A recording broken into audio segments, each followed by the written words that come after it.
Hello everybody and welcome back to the multivariate Gaussian. Today we talk about some more properties of this interesting distribution. The first property being the central limit theorem that you probably know about anyway. So what does the central limit theorem say? Assume that I have n random variables that are IID, and these random variables have a finite mean, mu, and a finite covariance matrix, sigma. Then I can produce a new random variable Sn, which is basically the empirical mean, sorry, not the empirical, but which is basically the mean of these n random variables, normalized with respect to the actual mean value and with respect to the number of random variables. Then this new random variable Sn is a Gaussian with mean 0 and covariance matrix sigma. So, importantly, these x's here were not supposed to be Gaussians in the beginning, right? The important thing of the central limit theorem, however, is that you have a finite mean and a finite covariance matrix. And just in case you wonder, yes, there are random variables that do not have, for example, a finite mean. And interestingly enough, these types of random variables are rather common in real-world settings. Okay, so the next property that we want to look at is the maximum entropy property of the Gaussian distribution. So assume that you're interested in finding a distribution that has the highest uncertainty. Okay, how do you measure uncertainty? Well, with entropy and for continuous distributions, so distributions that have an underlying density, we don't have the standard entropy that we know from the probability lecture, but we have the so-called differential entropy. But if we look at the formula, we see it's basically the same thing that we know already. The only thing that's different is that we have an integral sign here instead of the sum sign. So now, coming back to the original question, I'm interested in finding the distribution with a fixed mean mu and a fixed covariance matrix sigma, and all other moments being 0, that has the highest differential entropy. And as it turns out, this is exactly the Gaussian distribution with the mean mu and the covariance matrix sigma. And what I can actually do then is plug in this distribution into the formula of the differential entropy and compute its value, and this value then is an upper bound on any continuous distribution, on any entropy of a continuous distribution. And we see this upper bound only depends on the covariance matrix sigma, of course. It's independent of the mean value. Okay, so the next two slides are more concerned with practical aspects of working with a Gaussian. Practical meaning I want to use this in a computer program. And one thing that I will use a distribution for is I want to sample from such a distribution. And how do I do this specifically for a Gaussian with mean mu and covariance matrix sigma? Well, interestingly enough, this boils down to utilizing a linear algebra approach. Specifically, because we know that the covariance matrix is real, symmetric, and positive definite, we can decompose it like that, utilizing the Koleski decomposition. And L here is a lower triangular matrix with strictly positive diagonal entries. So what's the lower triangular? Well, of course, it means exactly what it says. The matrix only has entries in the lower diagonal, and the diagonals here, so these are the elements here, here, they are all larger than 0. So utilizing this decomposition, I can then sample or produce samples from our underlying Gaussian distribution. How do I do this? Well, first I'm generating samples of the same dimensionality from this Gaussian. And well, this is rather easy, assuming that we can sample univariate Gaussians on our computer, so one-dimensional Gaussians. In particular, one-dimensional Gaussians with mean 0 and sigma, the variance, being 1. So if I can do this, then I can produce a high-dimensional set by simply stacking one-dimensional Gaussians, one-dimensional samples. And if I have this set then, a sample from this, what I do then is I multiply by L, and then I'm adding my mean value mu. And what I then have is a sample from my Gaussian distribution that I'm actually interested in. And why is this the case? Oh, please look at the slide on linear transformation of a Gaussian distribution. Okay, so one practical aspect solved. Another practical aspect is I want to evaluate the density at some specific point x. Why do I want to do this? Well, because, for example, I want to compute the log likelihood at this point x with respect to my parameters mu and sigma. Okay, and why is this actually problematic? Well, it's only problematic because of I need to implement this on the computer, and when looking at the formula, at the density, we see there's an inverse, and we all know or should know inverses of matrices are very evil and difficult, dangerous. And of course, what I can do is utilizing the Koleski decomposition again and write it like that. But here I still have an inverse, so still in the evil domain. But the interesting thing is, if I write down the decomposition, then I see that this is a term that I somehow need to solve. And interestingly enough, this term, where does it come from, actually? If I'm trying to be a little bit more abstract, well, this term comes from this linear system. Okay. So when I want to compute this, what I actually want to do is I want to solve this linear system here. So I would like to find a vector set such that L times this vector set is x minus mu. And now there are some algorithms that you probably have heard of that allow you to solve this linear system without computing the inverse of L. So suddenly I'm able to solve for this set here without computing any inverse, so I don't need this inverse, and specifically I don't need this inverse, and also of course I don't need this inverse. So I have a nice, also numerically stable way to compute this here, which is very nice. And there's another problem when evaluating the likelihood, and this is this factor here, the normalizing constant, or part of the normalizing constant actually. And we will talk about this expression here in the next few slides and show that this is actually the normalizing constant. But assuming this is true, how do you compute this? Well, it involves a determinant, and determinants are also extremely evil as an inverse, at least when you want to implement it on a computer. But we are very happy because we can use this equality here from linear algebra.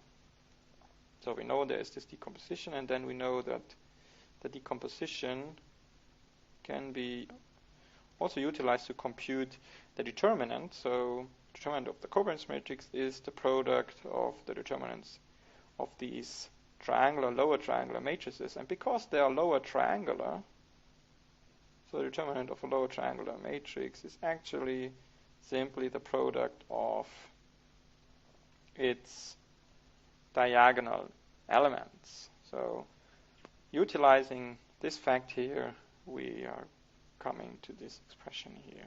And you should be able to fill in the missing 1 or 2 steps here. Okay?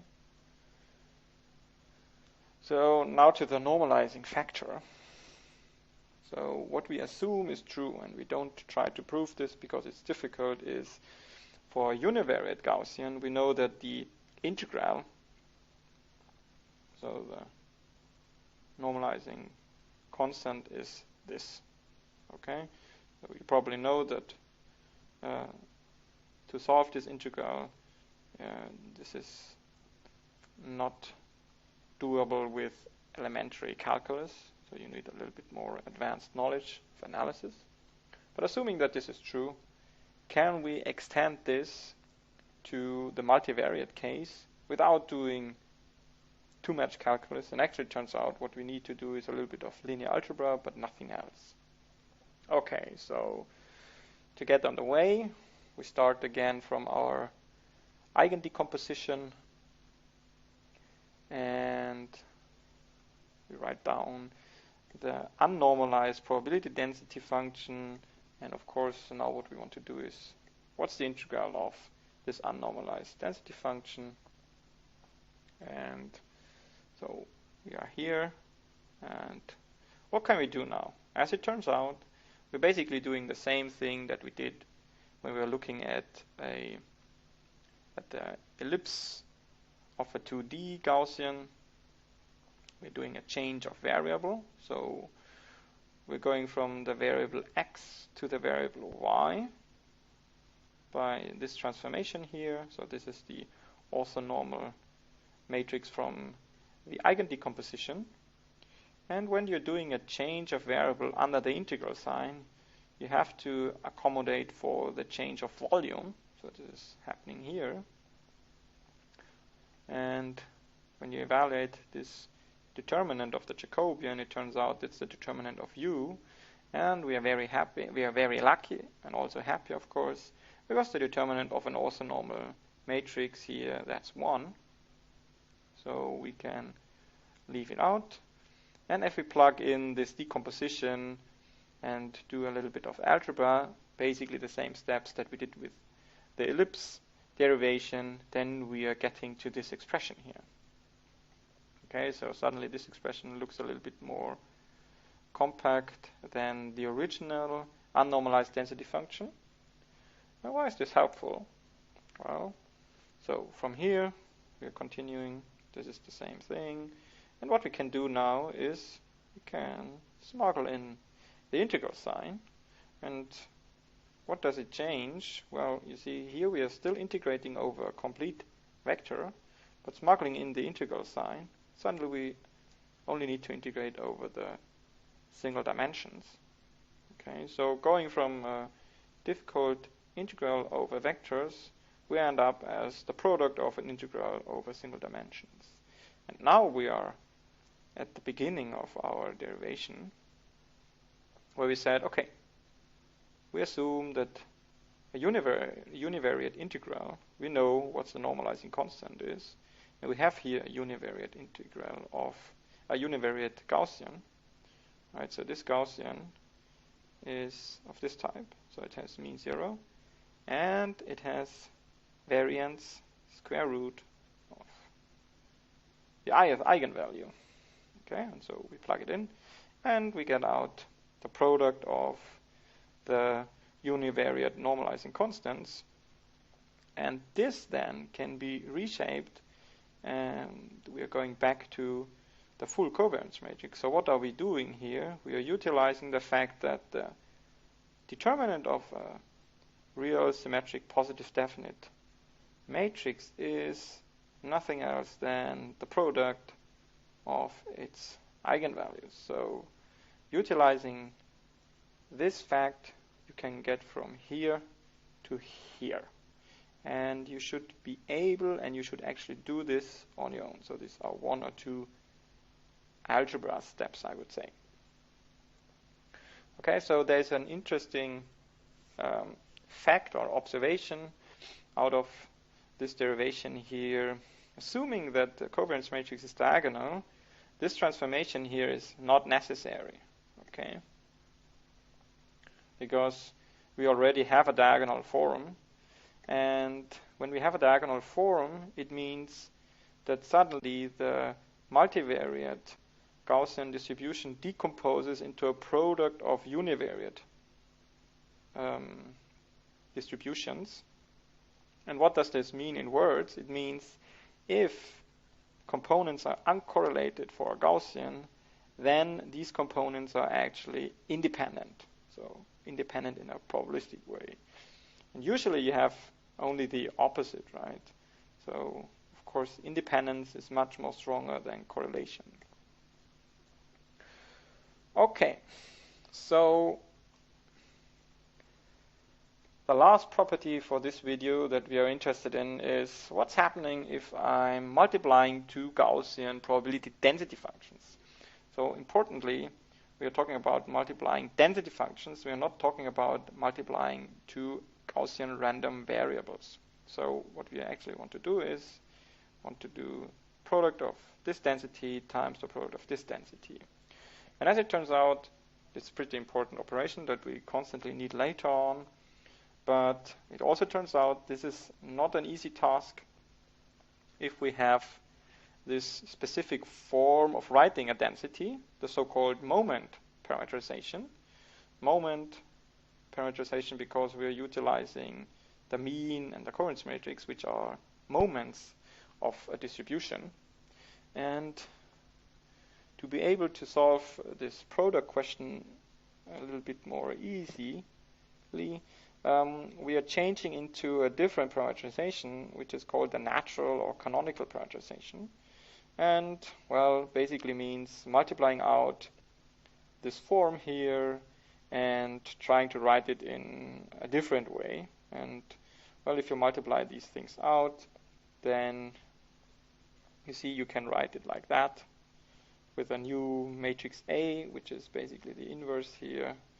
Of the inverse of the covariance matrix, and a new vector R, which is this term here, and you should try actually to do this on your own. And you see we are utilizing this symbol here, which means I'm ignoring all terms that are constant with respect to x, and in particular when I'm going from here to here, what I'm ignoring is an expression in the exponent of the form like that. Okay, so this term here is skipped because after multiplying things out, this term no longer has an x in it. So I'm not interested in it. Okay, so please do this transformation from moment to natural parameters on your own. And now given this expression in natural parameters, I basically can write this down like that. And now you see it's very simple to multiply those two things because I'm simply matching corresponding terms and putting them together. And having this form, I can also go now back into the moment parameterization, which we are used to a little bit more. And going back to the moment parameterization, it turns out that the PDF of this new Gaussian that I'm getting by multiplying two Gaussian PDFs has this covariance matrix, which looks rather complicated, right? The inverse of covariance matrices inverted again, and it has this mean value mu, which looks also rather involved, right? This sigma is this newly computed sigma here. Okay. Again, it would be an excellent exercise to be able to derive these new expressions for the new covariance matrix and the new mean. So you should do this at home. Okay, so this ends this video here, and in the next video we talk about linear systems and how they relate to the Gaussian multivariate distribution. And if you think, well, what is a linear system, then You may have heard of a Kalman filter, and what we basically do in the next video is to see how a Kalman filter actually works.